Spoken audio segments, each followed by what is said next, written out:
Welcome to our channel your general knowledge.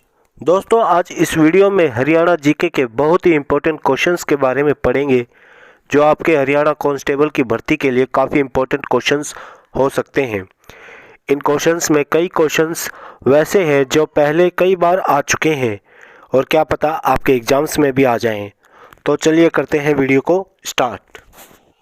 1857 में फारूक नगर के किस नवाब ने अंग्रेज़ों से युद्ध किया था? तो दोस्तों, किस नवाब ने अंग्रेज़ों से युद्ध किया था 1857 की क्रांति में?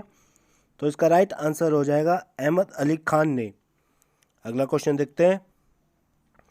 हरियाणा का कौन सा वीर सेनानी मेरठ क्रांति के समय मेरठ का नायब कोतवाल था?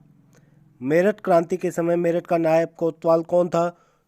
इसका राइट आंसर होगा राव कृष्ण गोपाल। पूरे उत्तर भारत में सनातन धर्म को लोकप्रिय बनाने में महत्वपूर्ण योगदान देने वाले पंडित दीनदयाल शर्मा हरियाणा में कहाँ के रहने वाले थे? दोस्तों, पंडित दीनदयाल शर्मा हरियाणा में कहाँ के रहने वाले थे? वो झज्जर के रहने वाले थे। करेक्ट आंसर हो जाएगा झज्जर। निम्न में से अखिल भारतीय हिंदू महासभा के संस्थापक में एक थे? तो राइट आंसर हो जाएगा पंडित दीनदयाल शर्मा अखिल भारतीय हिंदू महासभा के संस्थापक में से एक थे। अगला क्वेश्चन। 1887 में भारत धर्म महामंडल की स्थापना किसने की? तो इसका राइट आंसर होगा पंडित दीनदयाल शर्मा ने भारत धर्म महामंडल की स्थापना की। और कब की? 1887 ईस्वी में। दोस्तों, वह कौन था जिसने लोकमान्य तिलक को सूरत अधिवेशन में पंडाल में जाने से रोका था? तो दोस्तों, सूरत अधिवेशन में पंडाल में जाने से रोका था लोकमान्य तिलक को किसने रोका था? वो रोका था कृष्णदेव देसाई ने। कृष्णदेव देसाई ने रोका था। मुझे तो संपूर्ण भारत की भूमि चाहिए, ये शब्द किसने कहे थे? तो दोस्तों, ये शब्द किसने कहे थे? मुझे तो संपूर्ण भारत की भूमि चाहिए। तो इसका राइट आंसर होगा नेकीराम शर्मा ने कहे थे, मुझे तो संपूर्ण भारत की भूमि चाहिए। स्वाधीनता सेनानी पंडित नेकीराम शर्मा का जन्म किस जिले में हुआ है? तो दोस्तों, इनका जन्म हुआ है रोहतक जिले में। राइट आंसर होगा रोहतक। अगला क्वेश्चन देखते हैं। ब्रिटिश सरकार द्वारा लाला लाजपत राय और सरदार अजीत सिंह को गिरफ्तार करके मांडले जेल कब भेजा गया? तो राइट आंसर होगा इसका 1907 में लाला लाजपत राय और सरदार अजीत सिंह को गिरफ्तार करके मांडले जेल भेजा गया था। असहयोग आंदोलन के प्रमुख नेता हरियाणा में कौन थे?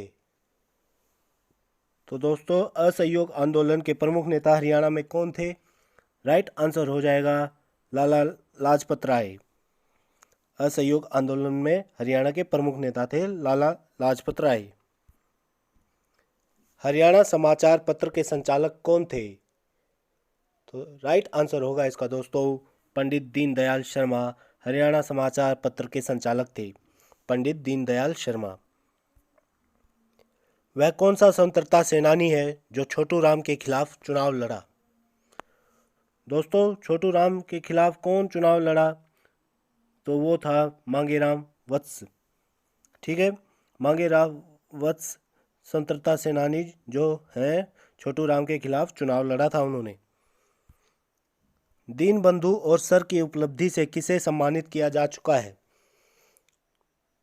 तो दोस्तों, दीनबंधु और सर की उपलब्धि किसे प्राप्त है? वो है छोटू राम को। दीनबंधु छोटू राम भी, सर छोटू राम भी कहा जाता है इनको। अगला क्वेश्चन देखते हैं। हरियाणा में जागीरदार लीग की स्थापना किसने की? तो इसका राइट आंसर हो जाएगा सर छोटू राम ने हरियाणा में जागीरदार लीग की स्थापना की। सर छोटू राम ने कानून की शिक्षा कहाँ से प्राप्त की? तो दोस्तों, सर छोटू राम ने कानून की शिक्षा आगरा कॉलेज से प्राप्त की थी। चौधरी छोटू राम का जन्म स्थान कौन सा है?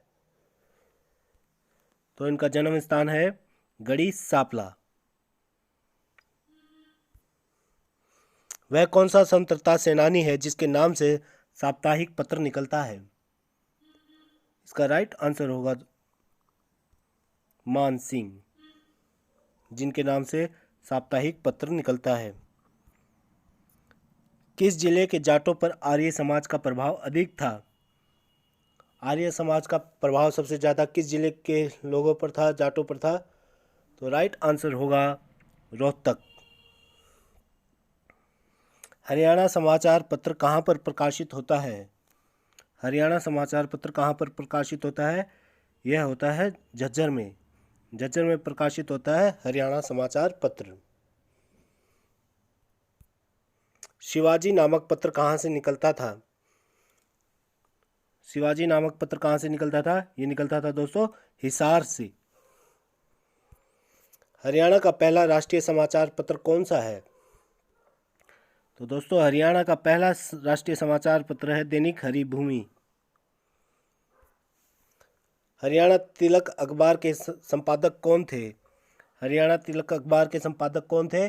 तो राइट आंसर हो जाएगा इसका श्री राम शर्मा। हरियाणा तिलक अखबार कब शुरू हुआ? हरियाणा तिलक अखबार शुरू हुआ था 1923 में दोस्तों। राइट आंसर हो जाएगा 1923। अगला क्वेश्चन देखते हैं। जाट गजट कहाँ से संपादित होता है? तो दोस्तों ये संपादित होता है रोहतक से। ठीक है, जाट गजट कहाँ से संपादित होता है? रोहतक से। महात्मा गांधी, मोहम्मद अली तथा शौकत अली के साथ रोहतक कब आए थे? तो दोस्तों राइट आंसर हो जाएगा इसका 8 अक्टूबर 1920 को महात्मा गांधी, मोहम्मद अली तथा शौकत अली के साथ रोहतक आए थे। अगला क्वेश्चन देखते हैं। हरियाणा में असहयोग आंदोलन किस वर्ष प्रारंभ हुआ? तो दोस्तों राइट आंसर हो जाएगा 1920 में प्रारंभ हुआ हरियाणा में असहयोग आंदोलन। असहयोग आंदोलन के प्रमुख नेता हरियाणा में कौन थे? तो इसका राइट आंसर हो जाएगा लाला लाजपत राय हरियाणा में प्रमुख नेता थे असहयोग आंदोलन के। 30 जुलाई 1919 को गांधी जी को हरियाणा के किस जिले में गिरफ्तार किया गया? तो दोस्तों इसका राइट आंसर हो जाएगा हिसार जिले से गिरफ्तार किया गया था 30 जुलाई 1919 को गांधी जी को। 1911 में स्वामी श्रद्धानंद ने हरियाणा के किस स्थान पर गुरुकुल की स्थापना की? तो दोस्तों स्वामी श्रद्धानंद ने हरियाणा के किस स्थान पर गुरुकुल की स्थापना की, जो की थी 1911 में, और कहाँ पर की थी? वो की थी कुरुक्षेत्र जिले में की थी दोस्तों गुरुकुल की स्थापना। प्रथम विश्व युद्ध में सैनिकों की सबसे अधिक भर्ती 22,144 किस जिले से हुई? तो दोस्तों सबसे ज़्यादा सैनिक कहाँ से भर्ती हुए थे? रोहतक जिले से। स्वामी दयानंद सरस्वती ने हरियाणा के रेवाड़ी पहुंचने पर सर्वप्रथम क्या प्रारंभ किया?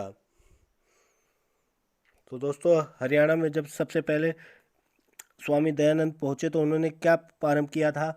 उन्होंने स्टार्ट की थी गौशाला। मणिपुर की भूमि पर सबसे पहले तिरंगा फहराने वाला आज़ाद हिंद फौज से संबंधित हरियाणा का वह शूरवीर कौन था? तो राइट आंसर हो जाएगा इसका मेजर सूरजमल। हरियाणा का मैदानी भाग समुद्र तल से कितनी ऊंचाई पर है? दोस्तों समुद्र तल से कितनी ऊंचाई पर है हरियाणा का मैदानी भाग? तो इसका राइट आंसर हो जाएगा 700 से 900 फीट। नेक्स्ट क्वेश्चन देखते हैं। कौन सा राज्य हरियाणा के पूर्व में है? तो दोस्तों हरियाणा के पूर्व में कौन सा राज्य है? तो राइट आंसर हो जाएगा उत्तर प्रदेश दोस्तों। भारत के किस क्षेत्र में हरियाणा राज्य स्थित है? भारत के किस क्षेत्र में हरियाणा स्थित है?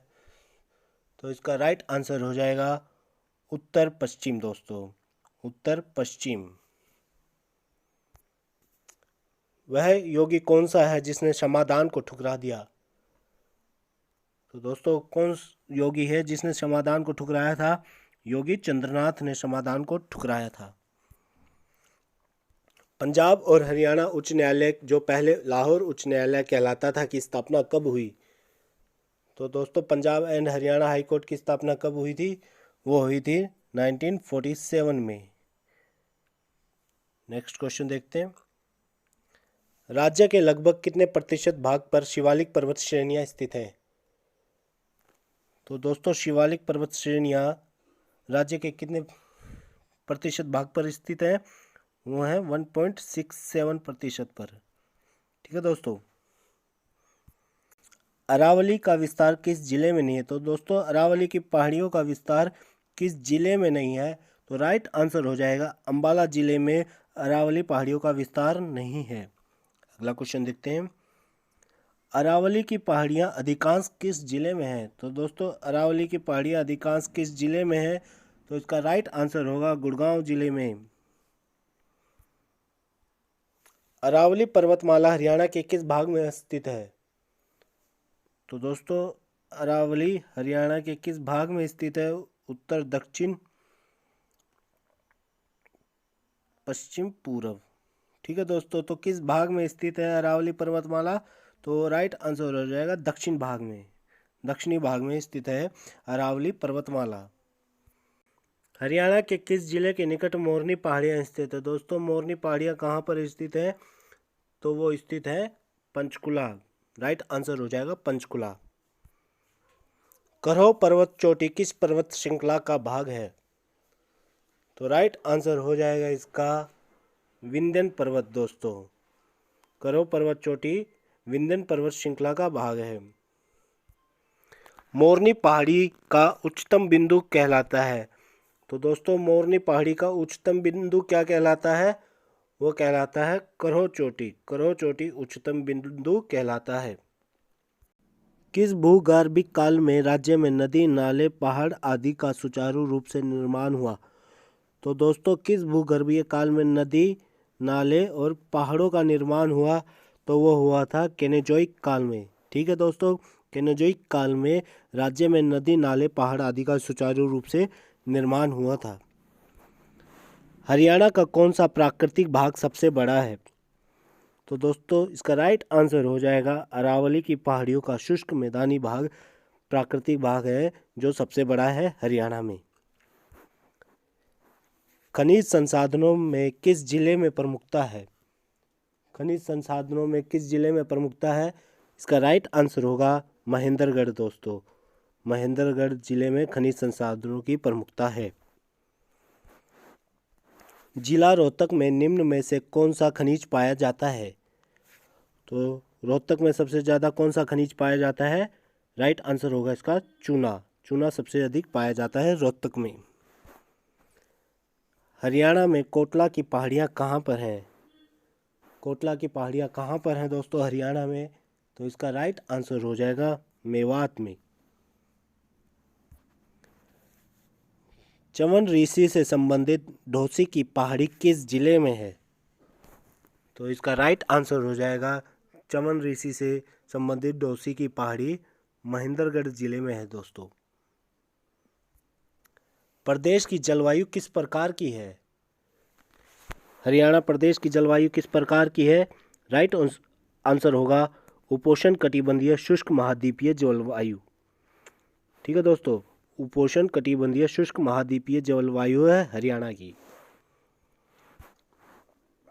मैग्नीज हरियाणा के किस जिले में मिलता है? तो दोस्तों मैग्नीज सबसे ज़्यादा हरियाणा के किस जिले में मिलता है?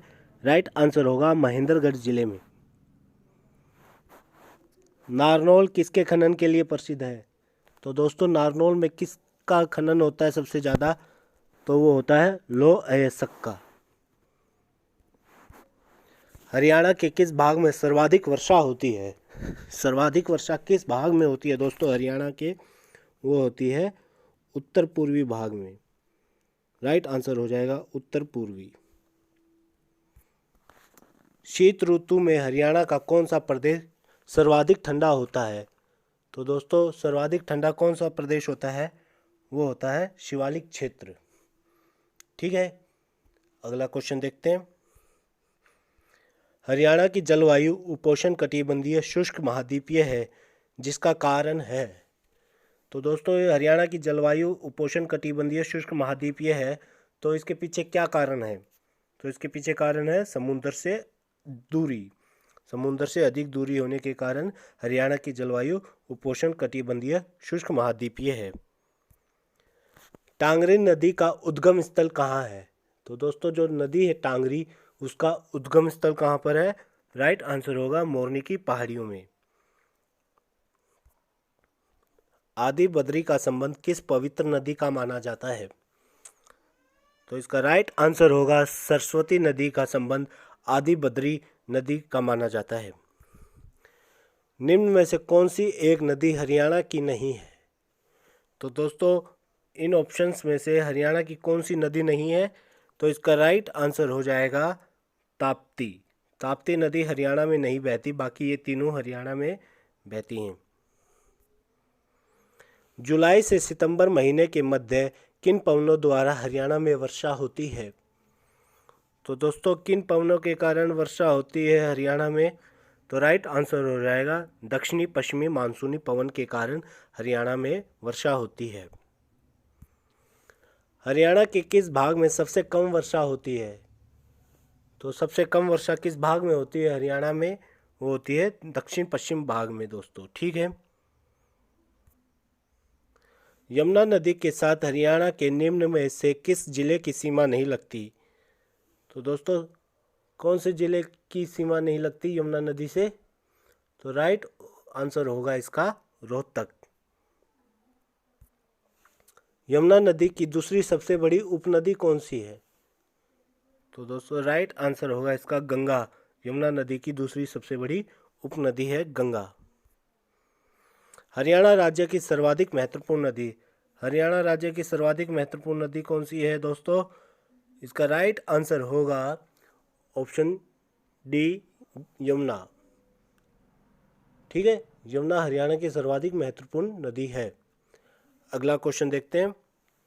फरीदाबाद जिले में बहने वाली प्रमुख नदी कौन सी है? फरीदाबाद जिले में बहने वाली प्रमुख नदी यमुना है।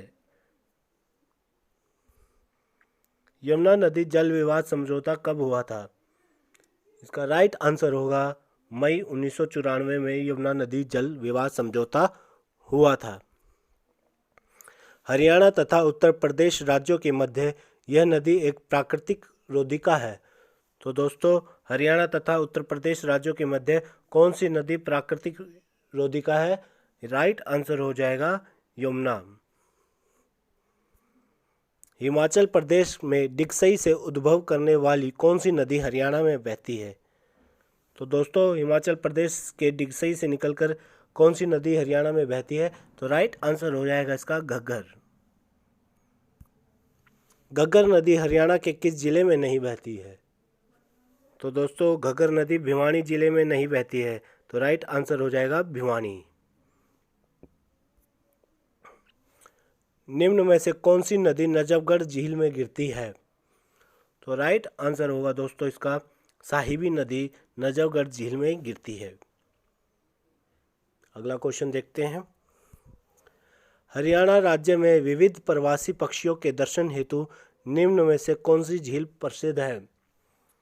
तो इसका राइट आंसर होगा सुल्तानपुर झील। तिलियार झील किस नगर में स्थित है? तिलियार झील रोहतक में स्थित है दोस्तों। निम्न में से कौन सी हरियाणा की झील नहीं है? इनमें से कौन सी झील हरियाणा की नहीं है? राइट आंसर हो जाएगा चिल्का झील। फरीदाबाद के पास बड़कल झील किस पर्वतमाला के किनारे स्थित है? तो दोस्तों इसका राइट आंसर हो जाएगा अरावली पर्वतमाला के निकट है बड़कल झील, जो कि है फरीदाबाद में। सुखना झील चंडीगढ़ में किस सेक्टर में है? तो इसका राइट आंसर हो जाएगा दोस्तों सेक्टर 1। सेक्टर 1 में है सुखना झील। नेक्स्ट क्वेश्चन देखते हैं। हरियाणा के करनाल में प्रसिद्ध झील का क्या नाम है?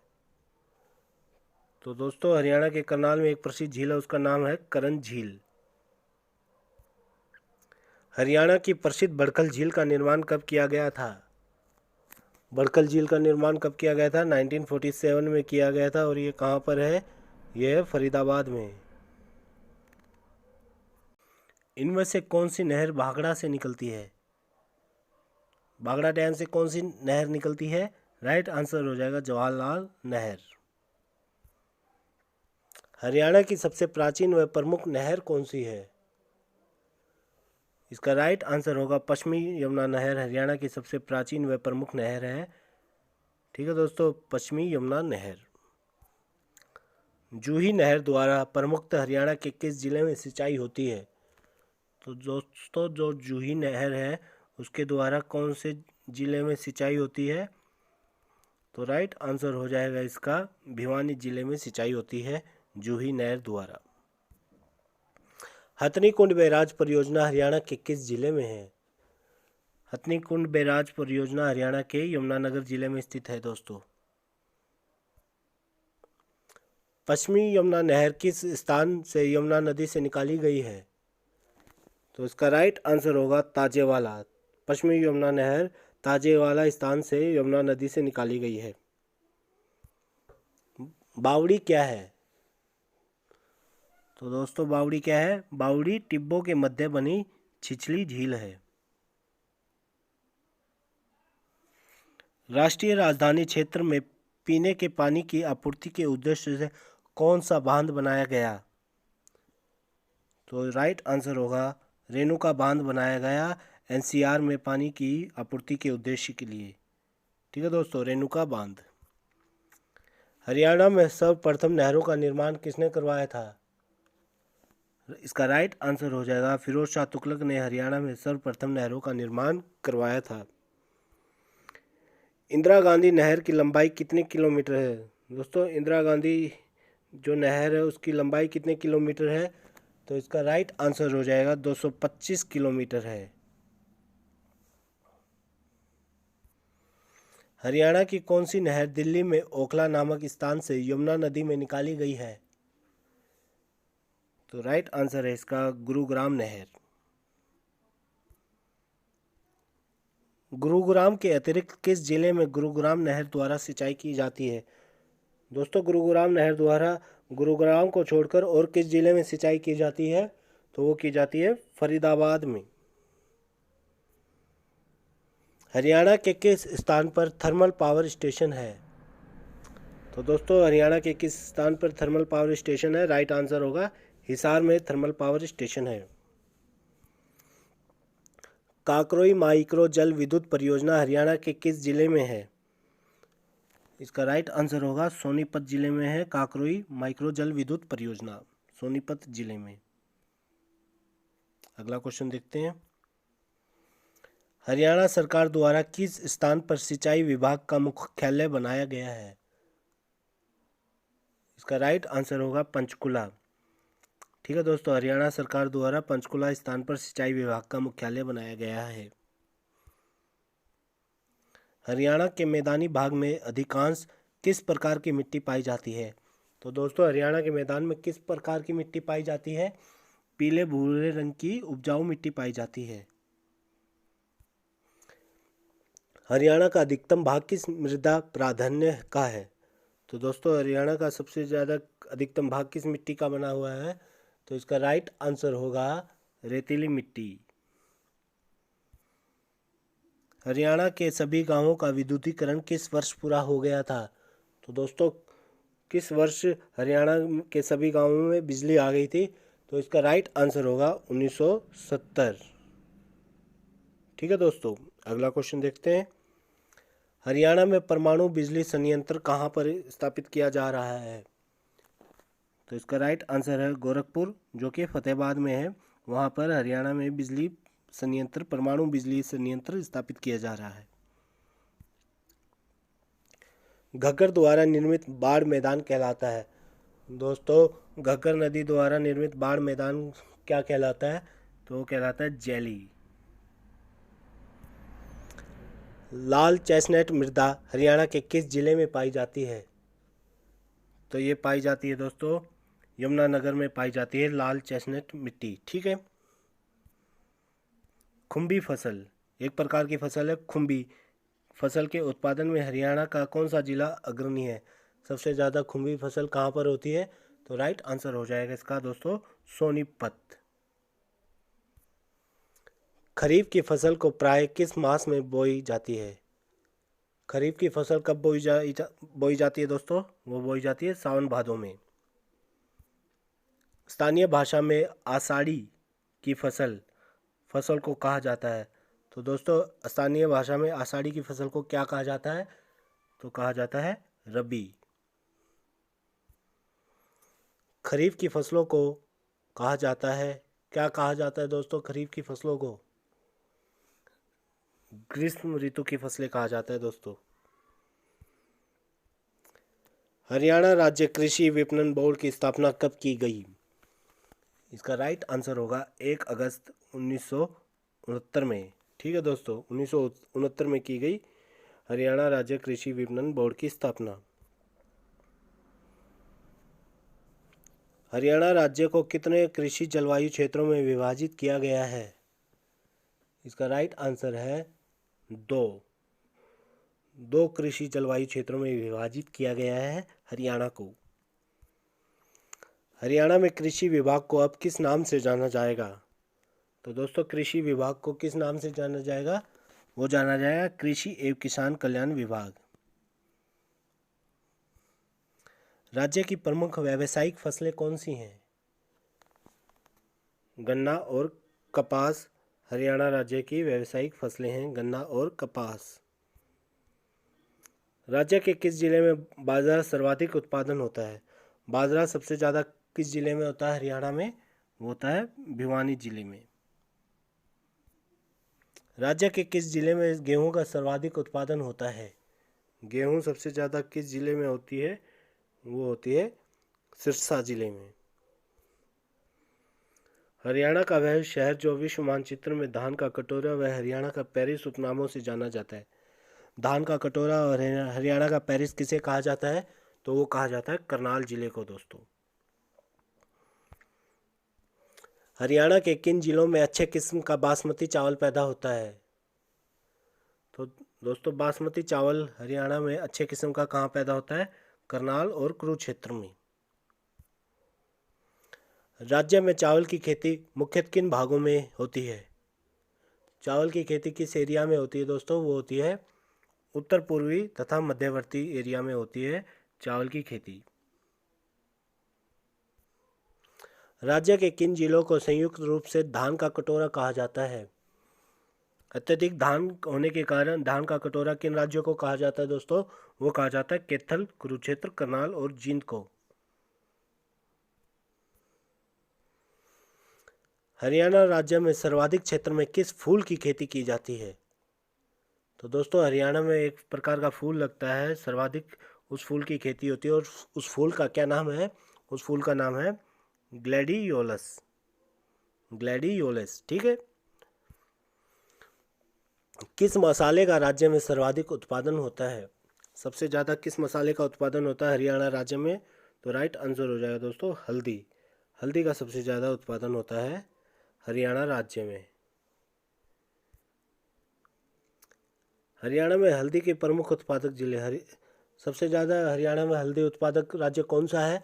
तो है अंबाला व यमुनानगर में सबसे ज़्यादा हल्दी होती है।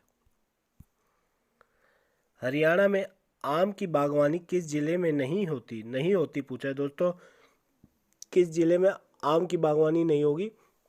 तो राइट आंसर होगा महेंद्रगढ़। महेंद्रगढ़ जिले में आम की बागवानी नहीं होती।